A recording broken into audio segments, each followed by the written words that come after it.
Hey there, ladies and gentlemen, how is everyone doing? I hope you are keeping well. Thank you for stopping by today.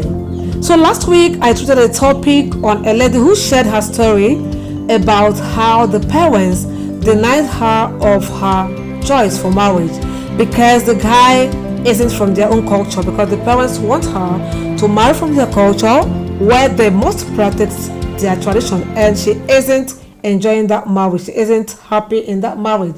So that prompted the topic I want to talk about today, because someone asked a question about culture, how it influences marriage. So that leads to the topic of today, the influence of culture. In other words, how cultural differences affect the sociology of marriage. Do you understand that? Anyway, I want to talk about the profound impact of culture on the sociology of marriage. Because most of the times when I say tradition says, do you know marriage is a universal institution, but its meaning, significance, and practices vary greatly across cultures. You know that? Yes. Some culture, this is the way they behave. The other culture, this is the way they live their lives. So it now depends on you to choose the one that suits you, your own way of life. But sometimes parents do force it. Culture influences our values, beliefs and attitudes towards marriage. And here now, like the one I narrated last week, the lady came and poured out her anger over what she is going through in the marriage. But one of the things she does in that marriage aren't the things she want to do. It is all about tradition says, because she is married to a culture whereby tradition must be practiced. Do you understand? They still believe in their olden days beliefs, attitudes. They don't care about what the modern days says. Alright, so she is not happy there because everything she practices there is what tradition demands and what love, and not what love or her own choice demands, right? So tradition shapes our expectations, roles, and responsibilities within the institution. Even if it's not what you want to do, but you want to please tradition. Anyways, I want to advise, be careful what takes you to marriage. Be careful who talks you into marriage, and be careful what you consider before you go into marriage, because it is an institution. When you get in there, everything changes. It won't be like your normal single life. Alright, let's explore some examples. Do you know that in some cultures, arranged marriages are the norm? Do you know that? Where families choose partners for their children based on factors like social status, education, economic stability. I can't accept you getting someone from a poor family in this family. I don't want a gold digger. I don't want an illiterate. You attended one of the best education in the world. So why would you bring in an illiterate or someone that has a certain level of education that is not up to your standard? What do the parents do? What's the name of their company? Do they have name in the society? You start considering all this before you allow your son or daughter to get married. In some parts of here in Nigeria, this particular culture is being practiced. But in that my last post, someone commented and said it is also practiced in India, Pakistan, and Bangladesh. Yes, I think that was what the person mentioned. But I can't say of those countries because I don't know much about these places. This is not the right template. Arranging marriages, well, you may be lucky it favors you, but be careful whom you accept and the criteria at which you choose a partner. At this age, in this modern age warrior now, it's not advisable to allow families or your parents to choose partners for you, because at one going in that marriage, it may not go well in future.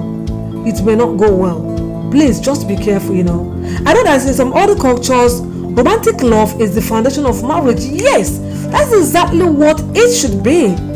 Romantic love, mutual love, from true love, real love from these two partners. She loves you, he loves her, and some other criteria you said you want to say in a man or woman you want to call yours, is in this partner. For that reason, you chose this. But you can imagine when you've chosen this, and someone would come and say, no, our tradition doesn't warrant this. Our culture doesn't allow you going to this place. Can you say that? So individuals choose their own partners in these particular countries or cultures where romantic love is the foundation of marriage. That is the way it should be. Partners choose their partners whom they want to be with. Your own is to take them to your families, introduce them, and unless there is any reason why, genuine reason why they wouldn't like you to go in that marriage, that they would explain, and it is not left for you to choose if it is okay by you to drop that. Not them choosing for you. Choose your partners based on your emotional connections. Choose your partners based on your shared values. Choose your partners based on your personal compatibility, not cultural compatibility or family compatibility. Personal, even if you want to choose based on family or cultural compatibility, personal compatibility comes first. This approach is common in some Western societies. I know, like United States. From the movies we watch and stories we listen to and books we read, I think it is much common and practiced in Western societies like United States, Canada, and Europe. And I give them kudos for this. Allow people choose their partners. Yes, I give them kudos for that. All right. So these cultural differences. Well, we may not understand, but I'm telling you that these cultural differences affect the role of mainly women in marriage. Because whenever they say tradition, they are referring to mostly women. Because in some cultures, women must be expected to be submissive and obedient to their husbands. It is not bad, but you see, this submissiveness, people misunderstand and misinterpret it so much. Yes, because when they say submissive, they want you to just be there like someone that doesn't, you have no right again in that marriage. Well, that's a big topic for another day. While others, women are encouraged to be independent, equal partners. You don't need to, you don't expect the man to be providing you. Everything has to be shared equal. You want to pay husband to share it equal. Everything has to be shared equal. Is it okay like that? In fact, where love dwells, nobody considers all this. That's why I said when you marry because of love, you have that romantic love, affection, true love and affection for each other, instead of choosing partner based on family connection, culture, and all that. All these things wouldn't be important. You must be submissive, you must be independent, you must share things equal.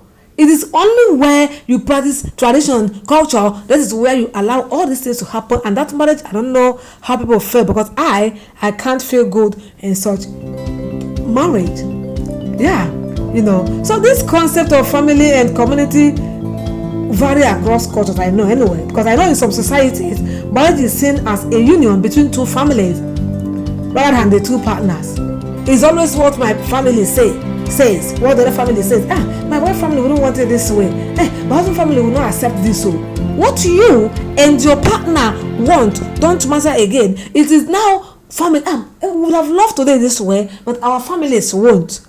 No, it's not supposed to be like that. It is what you people want first before you start communicating your families and bringing in their own opinion. Their own opinions come second, while yours is first, right? This is this cultural differences is not easy. Honestly speaking, it does not only shape attitudes towards marriage, but also influences the sociology of marriage. Yes, they affect marriage rates and timing. Cultural norms around marriage, age, that kind of a thing. You can marry senior, old, this and that. You must marry younger. Partner selection and family expectations influence marriage rates and timing.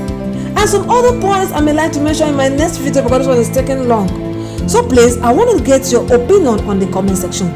Do you accept people going by the cultural beliefs before they get married, or partners should be allowed to select, choose on based their emotional connections, and romantic love should choose or be considered over family days, culture days, and tradition days? So let me know your opinion on the comment section. Like I said, there's a lot to talk about this, which I would mention on my next video. Thank you for watching, guys.